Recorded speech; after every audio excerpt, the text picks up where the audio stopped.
Welcome to this edition of the Native News Update on this Monday, February 1st. I'm your host for today's program, Paul DeMain. Many of the stories right here can also be found at our website at IndianCountryNews.com. Here are the latest news stories from the Associated Press and other Native news sources. Representatives of the Tlingit and Haida of Alaska have filed a lawsuit against the state to gain control of child support matters. The Central Council of Tlingit and Haida filed a lawsuit in Juna Superior Court recently. Named are the State Department of Revenue Commissioner Patrick Galvin and John Mullany, Director of State Child Support Services Division. The council wants the state to recognize its tribal court and administrative orders regarding child support that it says are granted under federal law. The state of Minnesota and the Red Lake Ojibwe Nation have signed a 5-year agreement on maintaining the health of the fishery in Upper and Lower Red Lake in northern Minnesota. The Minnesota Department of Natural Resources says the pact was signed last week in Red Lake and closely parallels a 1999 through 2009 pact that helped restore high-quality walleye fishing to the Big Northern Lake. DNR Commissioner Mark Holston says the old agreement worked very well. He notes that anglers have caught more than 1.1 million pounds of walleye since the lake reopened to fishing in the year 2006. The fishery had collapsed in the mid-1990s due to overfishing. Tribal Chairman Floyd Jourdain Jr. says the Red Lake Band is committed to ensuring that the lake's walleye are managed through sustainability. And in big news from the Hill today, President Obama submitted his $2.6 billion budget for Indian Affairs with an emphasis on 3 major initiatives: empowering tribal nations, new energy frontier, and climate change adaptation. Maybe that last topic is the subject of some interest there, and they'll be bringing Eskimos from Alaska to teach Cheyenne and Lakota people how to make community igloos. Of course, those tribes out west in the Dakotas are still facing a number of days before electricity and water is fully restored to the Cheyenne River Sioux and other parts of the Dakotas, and it looks like maybe another winter storm may be on the horizon.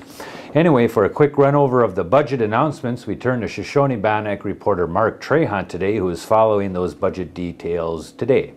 Okay, Mark Trahant, the president today announced his budget for the Department of Interior and Bureau of Indian Affairs and highlighted a couple of initiatives. What are you hearing about the budget for the Bureau of Indian Affairs today from the Hill?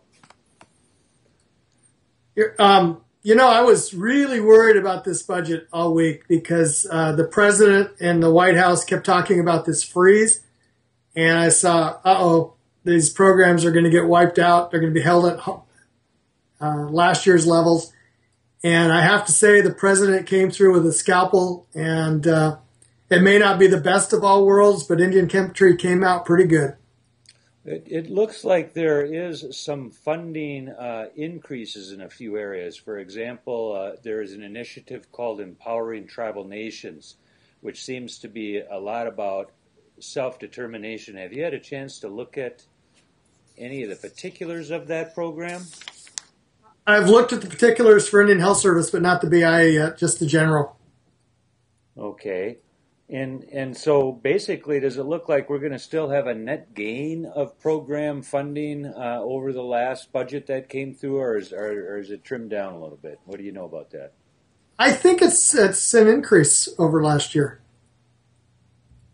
Okay. Advancing nation-nation relationships, it says 29.9 million. Yeah, it says an increase of 21.5 to strengthen tribal management programs and so forth. So it looks. And then there's money for education on top of that. That's an increase. Yeah. Tell us what you know about that. It's both the Bureau school system and its support for other programs, as I understand it, to, again, strengthen some of the basic stuff. Okay. So in other words, let's look at this. Indian Health Service is a totally independent budget package. That's not even in any department, is it? Is it in Health and Social Services? It's in Health and Human Services, yeah. Okay. And that seemed to be, at least from my understanding, there's a tremendous increase in financing for construction and for educational training and everything else.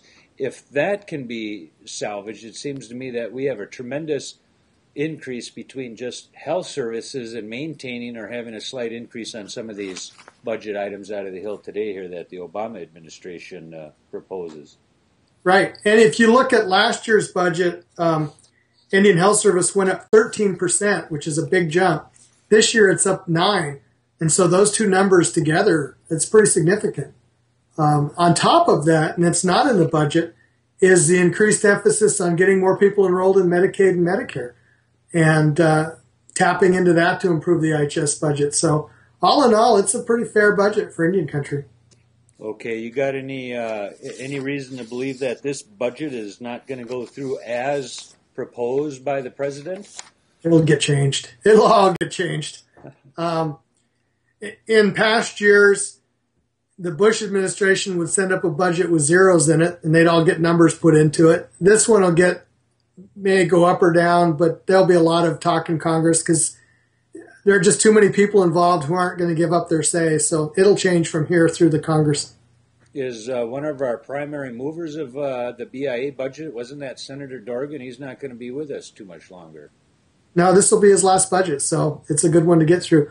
Although Maria Cantwell will replace him, so she knows that Indian country helped her defeat Slade Gorton, so there may be some growth there too. Indeed. So, and part of this is we look upon those senators in House of Representatives who are in areas that have reservations to kind of guard this process. Absolutely. Over the East Coast people, is that what it is? The East Coast representatives typically, or where does the opposition to these kinds of budgets typically come from that you see?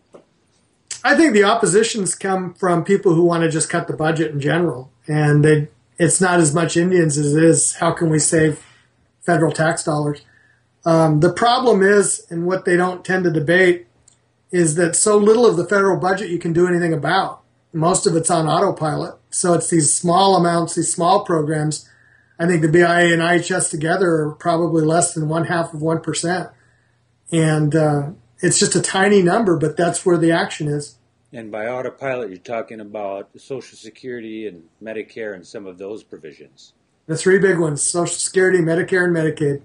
Okay. Well, Mark, thanks for the little update. We'll get back to you again. Maybe we'll get some review of this process as it moves along, too, along with the Indian Healthcare Improvement Act. Very good. Thanks, Mark. Okay. And that is the latest roundup of news from Indian Country on this edition of the Native News Update. We want to thank all of you for coming and joining with us. Stop by again soon. Miigwech.